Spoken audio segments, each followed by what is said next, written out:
So let's get back to that. You see it here on the video behind me. You're going to see it on social media for days to come. Violent clashes between anti-ICE protesters and police taking over the streets of some parts of Los Angeles, especially in that downtown LA corridor. This is what the scene looked like in different parts of LA County. You see the fires there.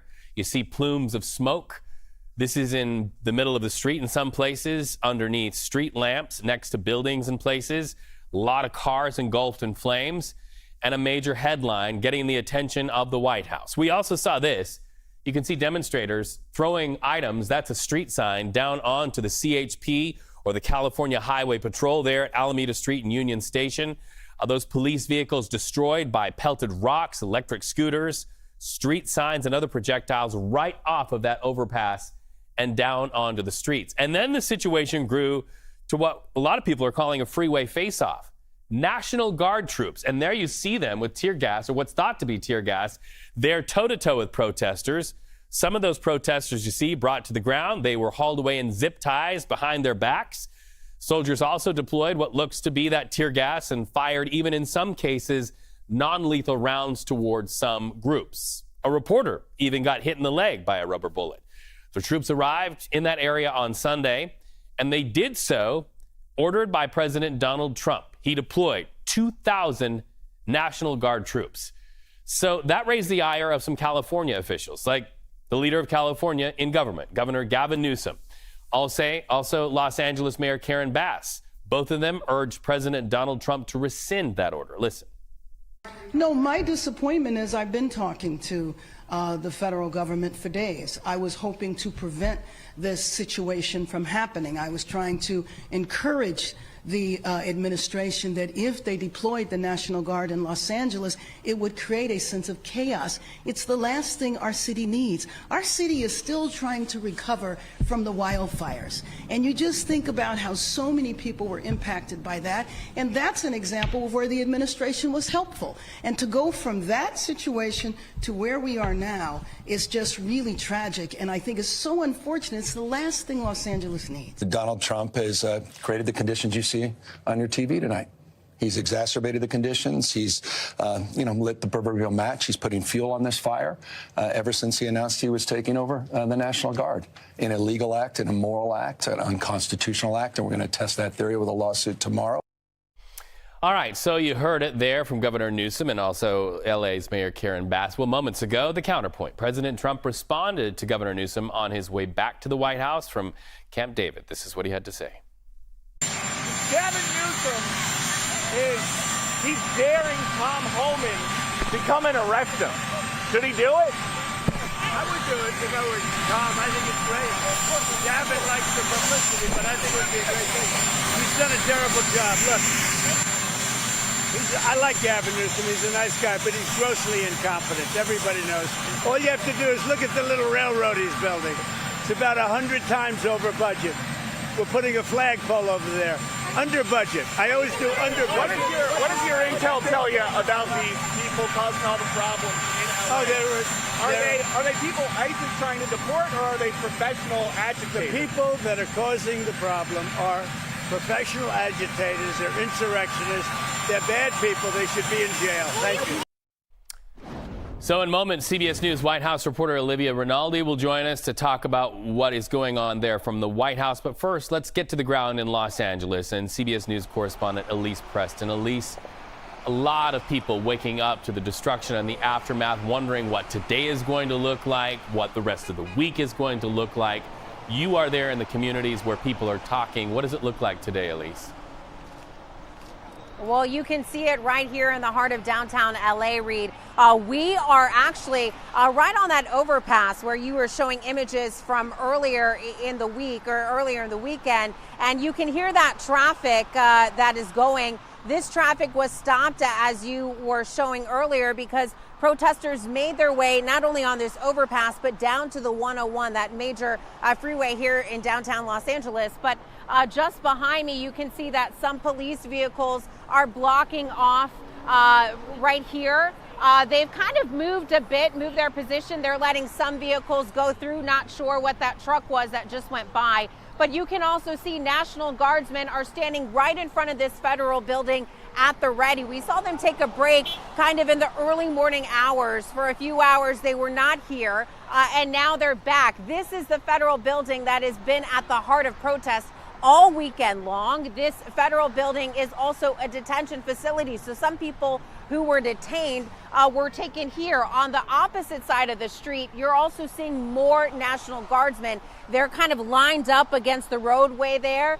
They have their shields in hand. They have batons in the other hand. So I think as far as law enforcement is concerned, they are on the ready for possibly more demonstrations to happen, to erupt today.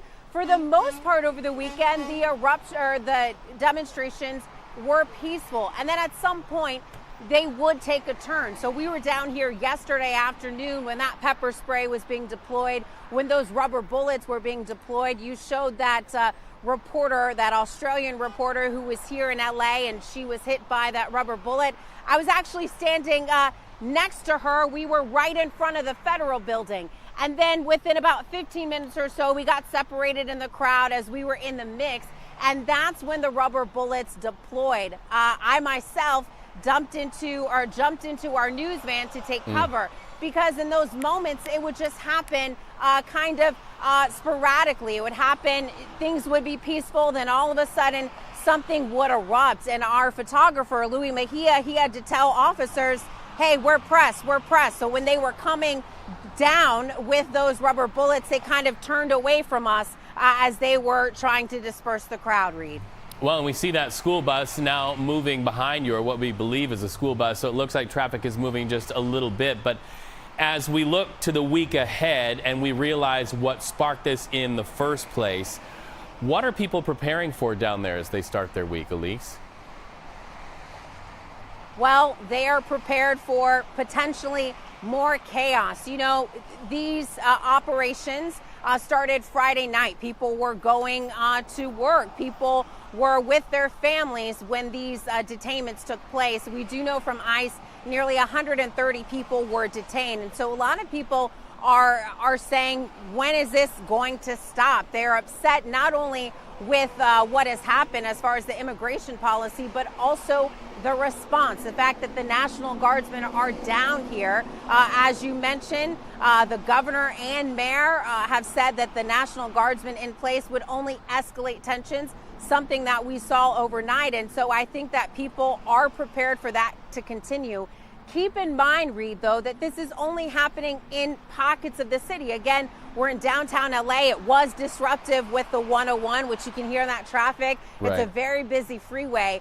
But if you weren't downtown, maybe, you know, if you were paying attention to the news, you would know. And I definitely think Saturday and Sunday people were more aware of what happened. But the demonstrations on Friday, certainly not. People were out and about. There were a lot of events, and this was a major weekend as far as events here in LA. It was BET Awards weekend. So a lot of people are also out of town, or from out of town in town, just visiting LA. So those operations, all of those things took place, but it was in these pockets across the city, in areas just outside of the city where these protests were taking place. Well, and relative to deploying the National Guard, we know that Governor Gavin Newsom is said to be getting ready to sue the federal government in response to all of that. Elise, Preston, every time I talk to you down there, you're on a fire. Last time it was the California wildfires. This time it is a political firestorm. Always great to have you on CBS News 24/7. We hope to have you back very soon. Elise, Preston, excellent work. Thank you so much. All right, so let's get to Olivia Rinaldi for more on how the Trump administration is responding to all of this. Olivia, we hear President Trump calling Gavin Newsom a good guy right there from the South Lawn of the White House. But then on social media, he changes his name. He calls him New Scum. So this is a president who is very much at odds with the governmental leader of the state of California. Certainly, and these are two men that have a very long history and a very complicated history. And even in that remark that Trump just made on the White House South Lawn when he was landing from Camp David, he said, look, I like Gavin Newsom. He's a great guy, called him grossly incompetent, but then also said he feels like he should be arrested by Tom Homan, who's this White House's border czar. Trump went on to say he thinks it would be a great thing because Gavin Newsom likes publicity. So there's a lot of barbs being traded around around these protests. And really what we're seeing from the White House was the deployment of the National Guard under this statute, Title 10, which allowed Trump to go around a governor's wishes to deploy the National Guard and have them on the ground. We have not seen that in decades. But Reed, I do also want to say this is something we heard from Trump consistently on the campaign trail. He often said if there were riots or protests going around, I'm not going to wait for the governors of Democratic cities or Democratic states or the mayors of Democratic cities. I'm just going to go in and send the National Guard and the military if need be. So these two men in a very escalating political fight surrounding a very politically contentious issue of these deportations. I just really want to button that down. Is it your reporting that the President of the United States said that the sitting governor of another state, the state of California, should be arrested? Well, he was responding to a question that had asked that Gavin Newsom in that MSNBC interview had teased when the reporter had asked whether or not, Tom Homan should arrest him because of what he said about immigration or preventing federal law enforcement from doing their job. And Newsom had said, come and get me, come and attack me. Don't focus on kids or deportations of children, but come at me if you want to make this an issue. President Trump was asked about it. He said, Gavin Newsom, he's daring Tom Homan to come and arrest him. Should he do it? The president responded, I would do it if I was Tom. I think it's great. Gavin likes publicity, but I think it would be a great thing. He's done a terrible job. And then went on to call him a nice guy. So yes, Reed, that is what we just heard from the President of the United States on the White House South Lawn just now. All of this is playing out as the president's travel ban on people from various countries also are being banned from coming into the United States. What is happening in Washington, D.C. as we start a new week relative to that, where that travel ban is kicking in? Right. Well, we know that went into effect last night at midnight. 19 countries are now subjected to either bans or more travel restrictions. We know of the 12 that are facing full restrictions. It includes Afghanistan, Somalia, Sudan, Yemen, Eritrea, Haiti, Iran, Libya, and those who are experiencing more restrictions include Cuba, Laos, and Venezuela, among other countries. And the reason the White House says that they're doing this is because of increased national security risks. They point to the vetting process for passports coming from those countries, saying it doesn't match the U.S. standards. They also point to the fact that a lot of citizens from those countries have higher rates of overstaying their visas in the United States. So because of that, they're instituting these stricter policies amounting to a travel ban on some of these countries. And Reed, this White House is no stranger to travel bans. We know that they tried it during the first administration, and it took them about 3 tries before the Supreme Court said you're good to go legally with doing this. So it appears this time they are quite buttoned up with this new travel ban and these restrictions on visas, and very little protests on that specifically that we've seen today compared to 2017. Olivia, Rinaldi, thank you so much. Good to talk to you, my friend.